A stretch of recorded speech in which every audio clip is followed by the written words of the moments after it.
Welcome to Satya Online IAS Academy. This is Mahipal Reddy, Faculty of Current Affairs. Group 1, Group 2 లో ఉన్నత స్థాయి ప్రమాణాలతో online coaching అందిస్తున్న ఏకైక సంస్థ సత్య ఆన్లైన్ ఐఏఎస్ అకాడమీ. దీనిలో భాగంగానే అభ్యర్థులకు ప్రతి మంత్ కరెంట్ అఫైర్స్ ప్రొవైడ్ చేయడం జరుగుతుంది. సో నవంబర్కి సంబంధించి కరెంట్ అఫైర్స్ ని మనం ఈ ఎపిసోడ్లో డిస్కస్ చేస్తున్నాం. So already dates and importance and persons in news, awards, international issues, so national issues, so and summits and books we discuss chesam. So episode lo vachesi manam science and technology discuss chestam. After science and technology, so we'll go to regional issues and tarvata sports.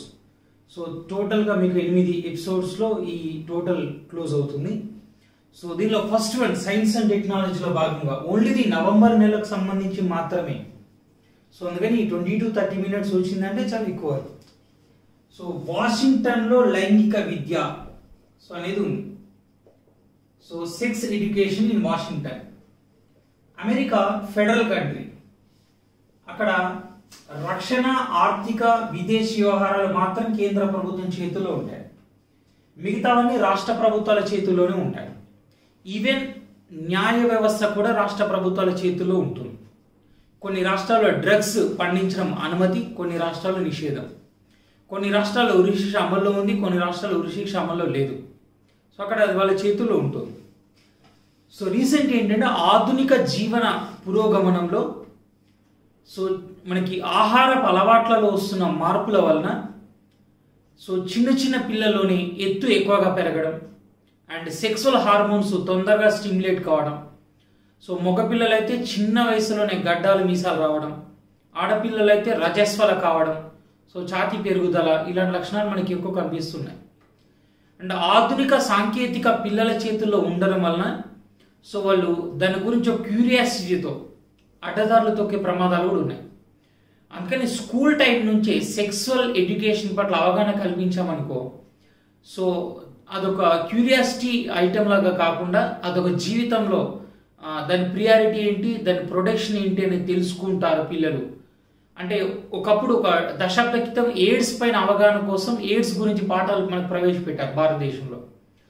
అప్పుడు AIDS గురించి మాట్లాడమే ఒక పెద్ద తప్పు అన్న రోజులు. అలాంటి టైంలో మన ఏపీ ప్రభుత్వం నిశ్శబ్దాన్ని ఛేదించండి, ఎయిడ్స్ గురించి చర్చించండి అని ఒక క్యాంపెయినింగ్ ప్రోగ్రామ్ తీసుకొచ్చారు. సో అలాగే ఇప్పుడు అమెరికాలో సెక్స్ ఎడ్యుకేషన్ పట్ల not only AIDS, so total human structure and తర్వాత సో దాని part of sex organs and దాని రోల్ ఏంటి అండ్ దానివల్ల వచ్చే ఫిజికలాజికల్ చేంజెస్ ఏంటి, దానివల్ల ఫ్యూచర్లో వచ్చే ఎఫెక్ట్స్ ఏంటి అవన్నీ కూడా నేర్పించబోతున్నారు. ఇది చాలా సున్నితమైన అంశం.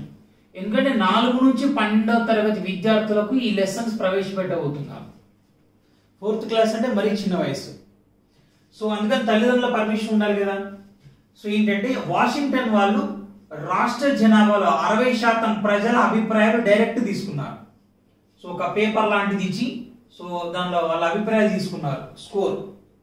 ఈ ఓటేసిన 60% మందిలో 90% మంది సెక్స్ ఎడ్యుకేషన్ పిల్లలకు ప్రవేశపెట్టాలి అని ఒప్పుకున్నారు. సో అలా మెజారిటీ ప్రజలు సెక్స్ ఎడ్యుకేషన్ పట్ల సుముఖంగా ఉన్నారు కాబట్టి సో దీన్ని ప్రవేశపెట్టాలని వాషింగ్టన్ రాష్ట్ర ప్రభుత్వం నిర్ణయించింది.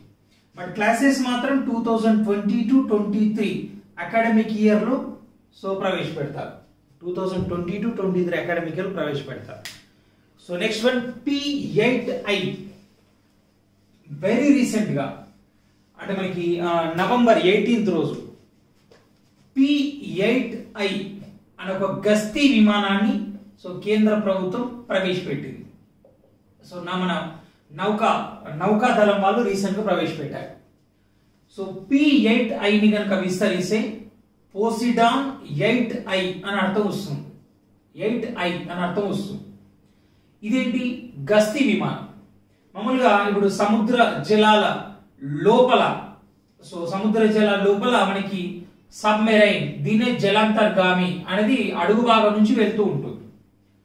సో అడుగు భాగం నుంచి ఈ జలాంతర్గం వెళ్తున్నప్పుడు దాన్ని గుర్తించాలంటే సో సముద్రం పైన రాడార్లు సపోర్ట్ చేయట్లేదు.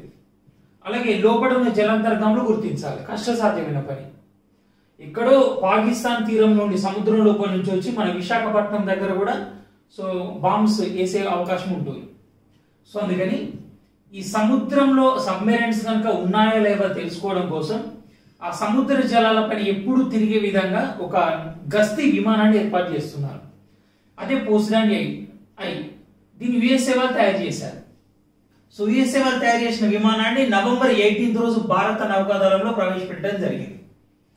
సో ఇది అనుక్షణం సముద్రం పైన అటు ఇటు తిరుగుతూ సో లోపల ఏమన్నా విదేశాలకు చెందిన సబ్మెరైన్ జలాంతర్గంలో అనుమానితంగా తిరుగుతున్నా లేదా సో గస్తీ కాస్తూ మన రిమోట్ సెంటర్ కి ఇన్ఫర్మేషన్ ఇస్తుంది. తద్వారా మన వాళ్ళు ముందు జాగ్రత్త పడి సో విదేశీ దాడులను అరికట్టడానికి అవకాశం ఉంటుంది. సో నెక్స్ట్ వన్ QRSAM ప్రయోగం. QRSAM ప్రయోగం ఏంటి అసలు QRSAM? ఇది ఒక క్షిపణియా లేక యుద్ధ విమానమా లేదా నౌకనా ఏంటో చూద్దాం. So QR means quick reaction. QR means quick reaction. SAM means surface to air missile. Surface to air missile. So surface to missile అంటే ఏంటి? క్షిపణి. ఒక దగ్గర ప్రయోగించిన క్షిపణి కొద్ది దూరం వెళ్ళి తన లోపల ఉన్న పేలుడు పదార్థాలను ఆ ప్రదేశం పైన వదిలేయడం ద్వారా, సపోజ్ ఇది ఒక క్షిపణి అనుకోండి, ఇది ఒక క్షిపణి. ఈ క్షిపణికి ఉన్న లక్షణం ఏంటి? ఒక ప్రదేశం నుంచి ఇంకో ప్రదేశానికి మూవ్ అవుతుంది. ఆ మూవ్ అయ్యేటప్పుడు దీనిలో పేలోడ్స్ ఏర్పాటు చేస్తారు, పేలుడు పదార్థాలు. ఎప్పుడైతే క్షిపణి వెళ్ళి వేరే ప్రదేశం ఉపరితలాన్ని ఢీకొడుతుందో అప్పుడు దీనిలో ఉన్న పేలుడు పదార్థాలు సో ప్రభావంతో ఆ సర్ఫేస్ అంతా పేలుడు జరుగుతుంది. అది మిసైల్. ఈ మిసైల్స్ అనేవి భూమి నుంచి ఆకాశానికి పంపవచ్చు. త్రిశూల్ ఆకాశ్ అంటే మన భూభాగం పైన ఉండి శత్రు విమానాలు మన పైకి వస్తే దాన్ని పేల్చేయచ్చు. దాన్ని సర్ఫేస్ టు ఎయిర్ అంటాం. అలాగే సర్ఫేస్ టు సర్ఫేస్ అంటే మన భూభాగం నుంచి శత్రు భూభాగం పైకి నాగు క్షిపణి ఇలాంటివి ఉంటాయి.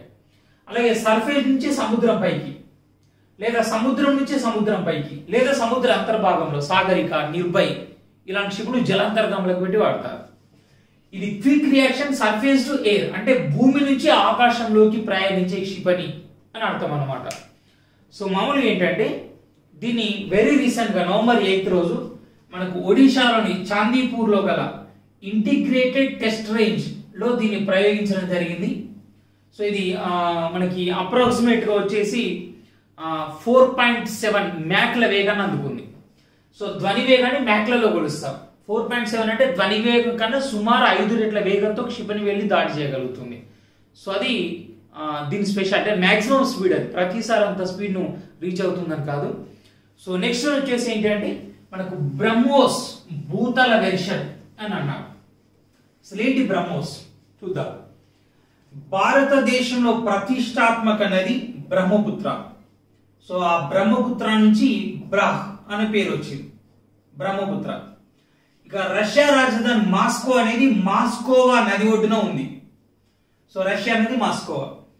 భారత్లో ఉన్న బ్రహ్మపుత్ర, రష్యాలో ఉన్న మాస్కోవా, ఈ రెండు నదుల నుంచి దీనికి బ్రహ్మోస్ అనే పేరు ఇవ్వడం జరిగింది. అండ్ క్షిపణి అనేది ఏంటంటే భారత్ అండ్ రష్యాలో ఉమ్మడి ప్రాజెక్ట్ అన్నమాట. సూపర్ సానిక్ క్షిపణి అంటే ధ్వని వేగం కన్నా ఎక్కువ వేగంతో ప్రయాణించే క్షిపణి. సో యాక్చువల్ గా తయారు చేసినప్పుడు ఏంటి 2.7 మ్యాక్ల వేగంతో వెళ్తుంది. 2.7 మ్యాక్ ధ్వని వేగం కన్నా 2.7 రెట్ల వేగంతో పోతుంది. అప్పుడు దాని పరిధి సో 290 కిలోమీటర్లు మాత్రమే.